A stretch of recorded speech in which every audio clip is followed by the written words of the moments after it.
সকলোকে নমস্কাৰ নমস্কাৰ জনাই আজি এটা নতুন ভিডিঅ'লৈ আপোনালোক সকলোকে স্বাগতম জনাইছোঁ। আশা কৰিছোঁ সকলো ভালে আছে।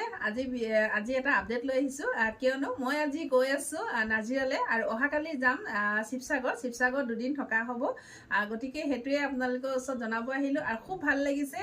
বিশেষকৈ ভাল লাগিছে এগৰাকী বাইদেউ মোৰ কাৰণে আজি ইমান দিনৰ পৰা তেওঁ ৰৈ আছে।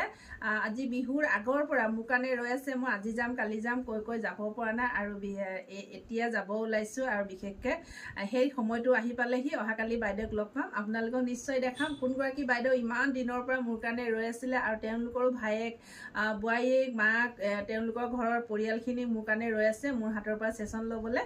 আৰু খুব ভাল লাগিছে, ইমান দূৰলৈ যাব বিচাৰিছোঁ আৰু লগতে মোক ইমান বিশ্বাসত লৈছে, ইউনিভাৰ্চৰ বিশ্বাসত লৈ মোৰ হাতৰ পৰা ছেশ্যন ল'বলৈ তেওঁলোকে ইমান দিনৰ পৰা ৰৈছে। তাকে খুব ভাল লাগিছে। আপোনালোকে আশীৰ্বাদ কৰিব তেনেকৈ যাতে আগলৈও যাতে তেনেকুৱা ভাল কাম কৰিব পাৰোঁ আৰু বিশ্বাসত ল'ব পাৰোঁ। আৰু যিসকল ৰাইজে মোক ইমান মৰম আদৰ দিছে সেই আদৰ আৰু মৰম সন্মান সদায় মোৰ কাৰণে থাকক, সেয়াই কামনা কৰিলোঁ। ইয়াকে ক'লোঁ, ধন্যবাদ।